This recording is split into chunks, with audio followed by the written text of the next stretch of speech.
The road to the CIO can take many forms and really many different paths. And we're going to talk about getting from here to there in this presentation.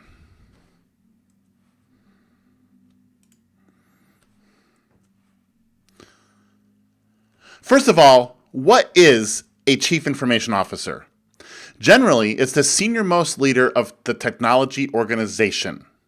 Now, that may mean that it works inside the IT department under another executive, or it could mean that the CIO sits on the C-level board of the organization. In many cases, the CIO is a former technologist turned business strategist, but this is changing in some ways where we see other people becoming the CIO because of functional critical responsibilities that they've held in the past.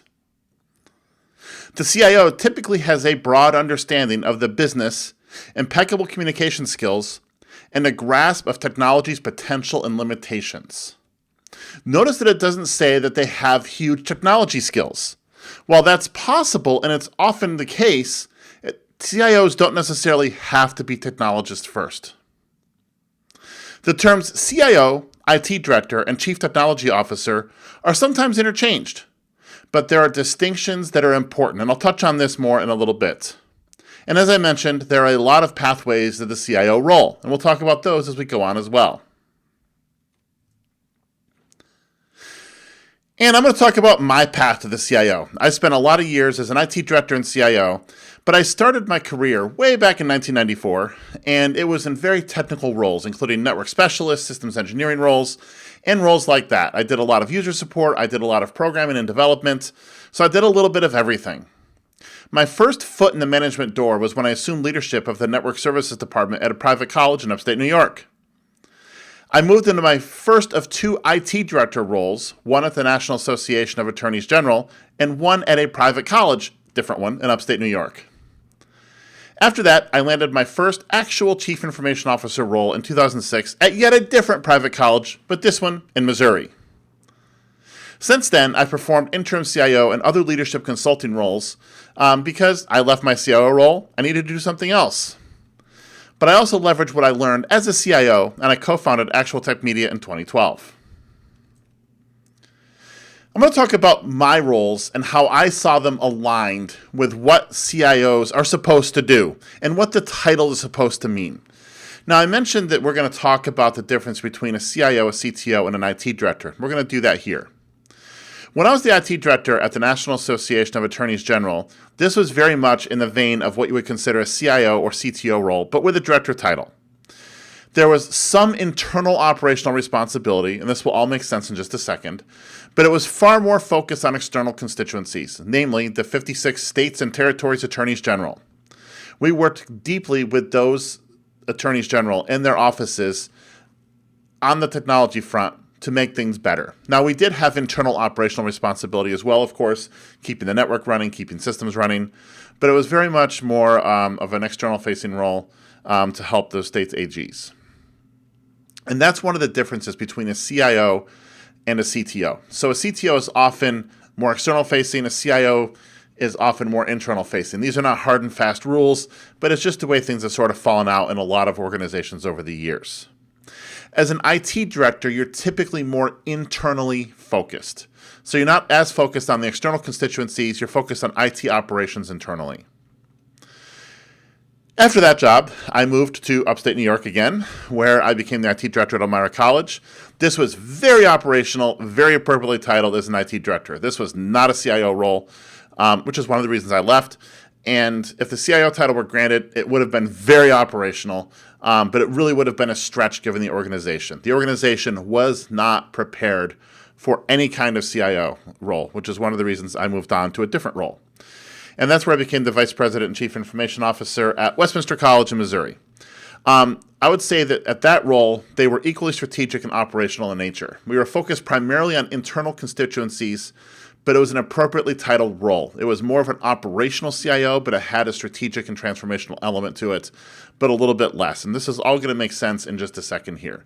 But it's important to understand that the CIO is not a one-size-fits-all sort of title. And it's an entire spectrum, as you're going to discover. There are typically, when we think about all of the studying that's been done of the CIO role, two different types of CIOs. One is an operational CIO, which is very focused inwardly. This role identifies areas of the business that can be improved, and then they go about improving them and helping identify those solutions that are going to make those improvements. This type of CIO is typically very bottom line centric. We've heard the term cost center associated with IT in a lot of ways, and that's where an operational CIO lives. In a lot of ways, they're the ones that are being told, cut costs, and cut costs some more.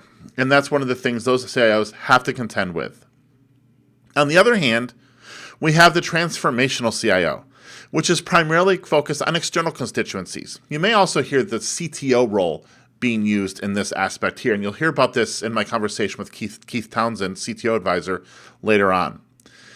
This role identifies new ways to serve customers, but not those internal customers. I've never liked the term customers used for internal constituencies in an organization personally. This is a way to help support the needs of actual customers of the business. This kind of role drives innovation in concert with other C-level peers, and it's top-line centric, which means it's trying to improve the revenue picture, not just cut the expense budget. And when you really think about the potential impact for a role, an operational CIO from a financial perspective can really only have a limited impact because you can only cut budgets so much. But in a transformational CIO role, really the sky's the limit when it comes to what you can do in terms of top-line revenue and driving that. Over the years, there's been discussion about the death of the CIO role. There used to be a joke that CIO stood for career is over because that was the last place you could go as an IT professional was the CIO, after which your career died. Now, the new reality is that we're seeing a lot of other roles sort of emerge that have sort of come and gone in some ways, like the chief digital officer, one I didn't put here, the chief innovation officer, the chief experience officer, the chief whatever officer. A lot of these emerging roles are, kind of in my opinion, extensions of the CIO role, as it should be defined in the modern era. These are what transformational CIOs want to be in a lot of ways. Organizations come up with these fancy new titles to try to differentiate a different role from the traditional CIO role. Now, the fact of the matter, though, is that CIOs can still manage operational areas through a subordinate while focusing on forging new paths forward. And why is that? Because of reality. There are some pure operational and some pure transformational CIOs. However, there's not a lot. There are a vast number of organizations that have CIOs that fall somewhere in the middle. They have some operational aspect to their roles, and they have some transformational aspect to their roles. And this is a complete spectrum from 0% transformational to 100% transformational, and the same with operational. So the key is, where does your organization fall on this chart? And this is going to be something that you have to determine with your organization, what its readiness is for a transformational CIO versus an operational CIO. And here's why.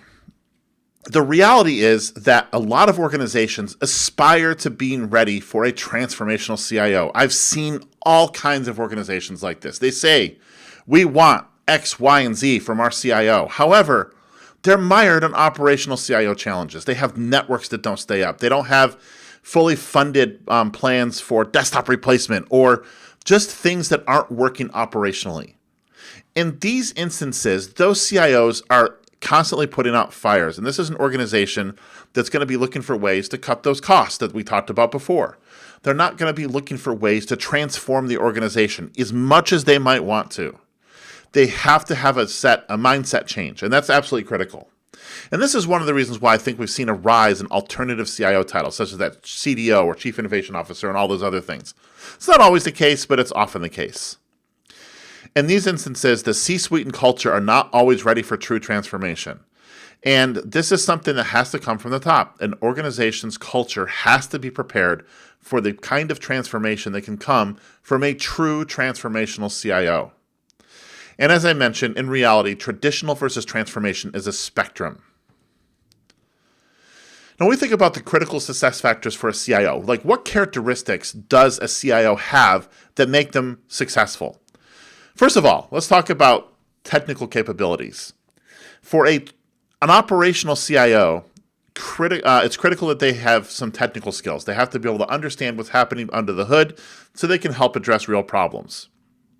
For a transformational CIO, a deep understanding of technology can be useful, but it's not critical. You don't have to know the difference between a flash disk and a spinning disk, although that's pretty basic, or routing types, or all the other stuff that goes along with being a technical person in an organization.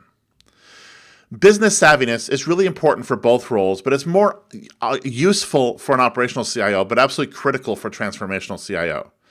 And what I mean by this is the CIO really has to have some understanding of the business, but a transformational CIO has to live and breathe the business. They have to understand all aspects, the key drivers of both revenue and expenses. Culture is really important here. So when we think about an operational CIO, the CIO has to develop a good culture for the IT department, one of customer service, one of helping the organization solve internal business challenges.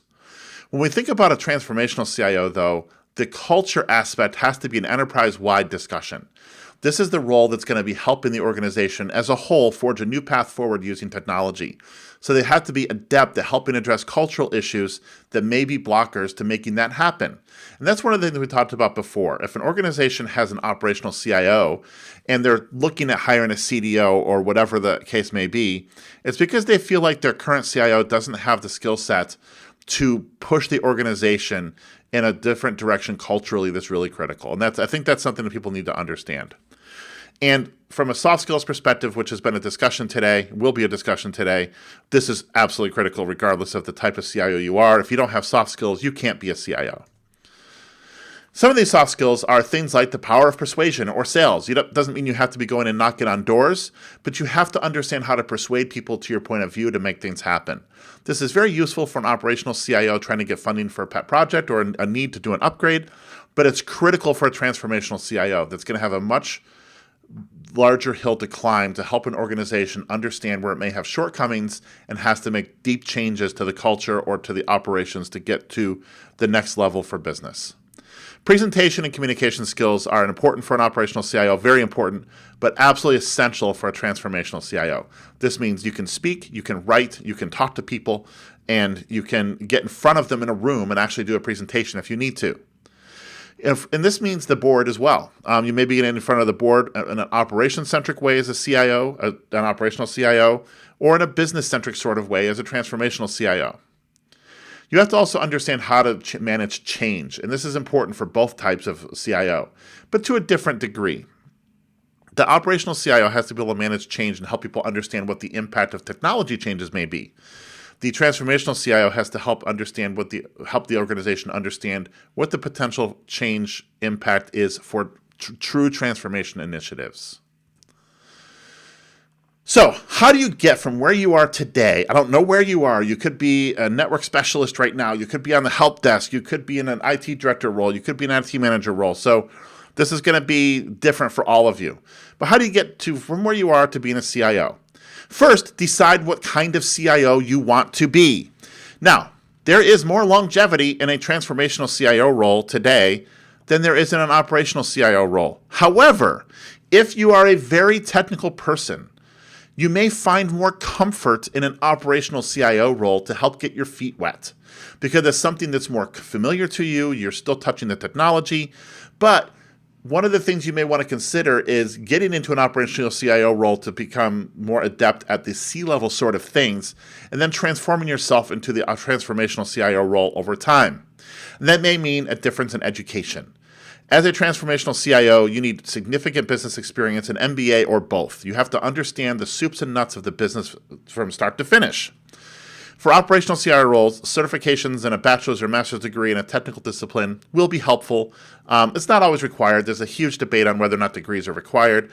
For a transformational CIO, it's going to be really critical for you to have a more formal education or significant experience in your business so you understand how it works. And as I've mentioned, get in touch with your soft side. Discover the power of actual communication, not what often passes for communication. I don't want to paint a poor picture of IT people, but I have seen a lot of poor communication among IT people. Jokes about users, slamming users, all that kind of stuff. You got to be done with that. It's got to be over. You have to be thinking about this thing from a culture perspective. And every time people are out there making fun of users, well, that's never that's never going to end with anything good. And that's not the only example of communication. You have to learn how to speak to your audience. And that means that if you're talking to users, there's no more use of technical terms. Just things like that. Things that seem basic, but are often so overlooked by a lot of people. And I've seen it everywhere in my career. It's something people have to get a handle on and fix if they want to get from point A to point CIO. And one of the things I can't stress enough is to find a mentor. They're underrated often, but they're vital. Find a current CIO or a C-level in your company that can help you advance in your career. Just find someone that can help you understand where you have shortcomings you don't even know about, and that can help you overcome them and learn what you need to learn to become a CIO that can help an organization forge its path ahead. And change your thinking. Start thinking in terms of teams rather than individuals, because when you become a CIO, you're not doing everything yourself. Your teams are having to do it. Think like that. What does that mean for getting something done? Nothing is ever again a technology project. Everything is a business project. And this kind of relates to the next point here, which is ask yourself and your peers what their jobs are. Not what they do day to day, but why they do it. One of the questions I used to ask my team was, what is your job, when we were working at the college? And if they said, I manage the network, and my next question was, why? And the purpose here was to improve student outcomes. We have to link what we do to the business outcomes, not just talk about this in technical terms. And again, learn to sell and persuade and get people to your point of view. Thank you very much for listening to this presentation, and I hope you found it useful.